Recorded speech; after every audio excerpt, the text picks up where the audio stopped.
Selamat pagi, Shalom, kekasih-kekasih Tuhan. Renungan singkat firman Tuhan pada pagi hari ini, yaitu kita adalah anak-anak Allah. Puji Tuhan, kita akan membaca 1 Yohanes pasal yang ketiga, ayat yang ke-1 sebagai berikut. Lihatlah betapa besarnya kasih yang dikaruniakan Bapa kepada kita, sehingga kita disebut anak-anak Allah. Dan memang kita adalah anak-anak Allah.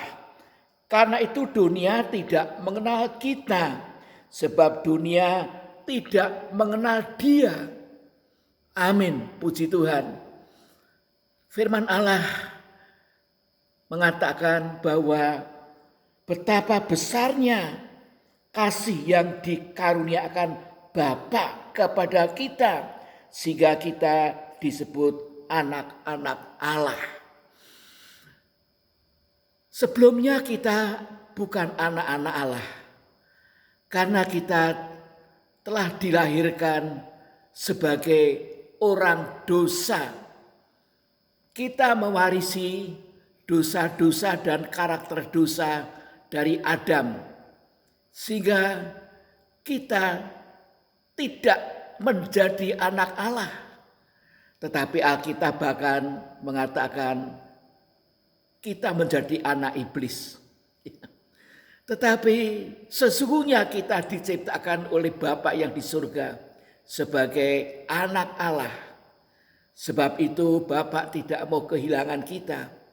Sehingga begitu besar kasihnya Allah kepada dunia ini, sehingga Bapa mengaruniakan anaknya yang tunggal, yaitu Yesus, agar barang siapa yang percaya kepada Dia tidak binasa sebagai anak iblis, tetapi menerima hidup yang kekal sebagai anak Allah. Puji nama Tuhan. Dan dikatakan haleluya, dan memang kita adalah anak-anak Allah.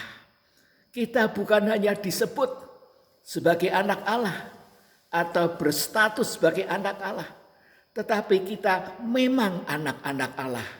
Karena apa? Kita sudah tidak sama lagi dengan dunia. Kita telah diubahkan oleh Tuhan, oleh kuasa Roh Kudus dan firman-Nya. Dosa-dosa kita sudah dihapus dengan darah Kristus. Kita percaya kepada Yesus sebagai anak tunggal Bapa yang dikaruniakan datang ke dunia ini untuk mati di kayu salib, menanggung dosa kita, menggantikan kita. Seharusnya kita yang mengalami penghukuman Allah, tapi Kristus disalibkan itu juga karena menggantikan kita, menanggung dosa kita, dan juga menanggung penghukuman Allah yang seharusnya kita tanggung. Juga menanggung kutuk, haleluya, yang menimpa kita karena kita telah melanggar hukum Taurat. Kristus mati digantung di kayu salib karena menanggung kutuk dosa.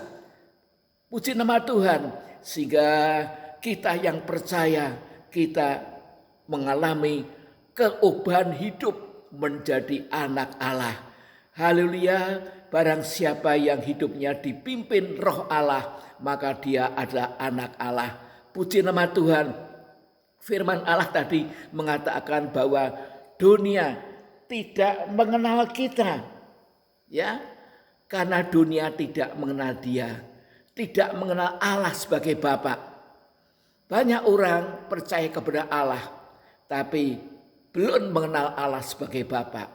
Dan kita juga haleluya mengalami suatu perubahan hidup. Dulu kita tidak punya Bapa, sekarang kita punya Bapa, yaitu Allah sendiri di dalam Yesus Kristus menjadi Bapa kita. Haleluya, yang menasihati, menegur dan memimpin kita lewat Roh Kudus dan firman-Nya. Sehingga kita beda dengan dunia. Kita memiliki pola pikir yang beda. Kita memiliki pola pikir Kristus yang Roh Kudus mengajarkan kepada kita setiap waktu, setiap saat. Oleh karena itu kita harus hidup dipimpin Roh Kudus dan hidup kita dari iman kepada iman. Dan iman kita bekerja karena didorong oleh kasih Allah. Puji nama Tuhan. Haleluya. Sehingga iman kita tidak menyimpang dari tujuannya. Puji nama Tuhan, kita hidup dalam dinamika kasih Allah yang terus dikembangkan oleh Roh Kudus dalam hidup kita ini. Dan itu mendorong kita hidup dengan iman kepada iman. Haleluya, sehingga hidup kita beda dengan dunia ini. Haleluya, demikian juga gaya hidup kita mulai berbeda. Kita memiliki gaya hidup seorang imam, ya, karena kerajaan Allah adalah kerajaan imam. Puji nama Tuhan, kita beda tujuan-tujuan hidup kita dengan dunia. Tujuan hidup kita yaitu kekekalan. Haleluya, karena manusia adalah makhluk kekal yang akan mewarisi, haleluya, langit yang baru dan bumi yang baru. Haleluya, karena langit yang lama dan bumi yang lama ini akan dilenyapkan dalam sekejap. Dan Tuhan akan menciptakan galaksi yang baru, planet bumi yang baru, dan Yerusalem yang baru. Puji Tuhan, dan ini harus menjadi tujuan kita. Inilah warisan untuk anak-anak Allah. Puji nama Tuhan. Haleluya. Sebab itu mari kita bersyukur karena kita sudah dijadikan menjadi anak-anak Allah. Kita sudah direbut dari genggaman iblis. Haleluya, lewat korban darah Kristus dan kuasa firman serta Roh Kudus. Sebab itu mari kita terus minta agar kita ini memiliki meterai Roh Kudus. Haleluya, sehingga kita ini benar-benar menjadi miliknya Allah yang adalah Bapa kita. Sampai Tuhan datang yang kedua kali. Puji nama Tuhan. Tuhan Yesus memberkati kita bersama. Mari kita akan berdoa. Bapa yang di surga, terima kasih ya Tuhan oleh anugerah-Mu ya Tuhan. Kami yang tadinya dilahirkan sebagai orang-orang dosa dan mewarisi tabiat dosa dari Adam. Engkau telah membeli kami ya Tuhan dengan darah anak domba Allah, darah Kristus. Haleluya. Dari perbudakan dosa, perbudakan iblis menjadi anak Allah. Dan Roh Allah mau pimpin kami dalam hidup kami ini. Terima kasih Bapa, dan menuntun kami dalam kebenaran-kebenaran firman-Mu dan makin mengenal Kristus. Haleluya, karena Engkaulah jalan dan kebenaran dan hidup. Tidak ada seorang pun yang dapat sampai kepada Bapa kalau tidak menerima Yesus Kristus. Terima kasih ya Tuhan, bawakan kami, haleluya, memiliki hati yang dipenuhi dengan kasih Allah yang terus bertumbuh dan mendorong iman kami bekerja dengan heran.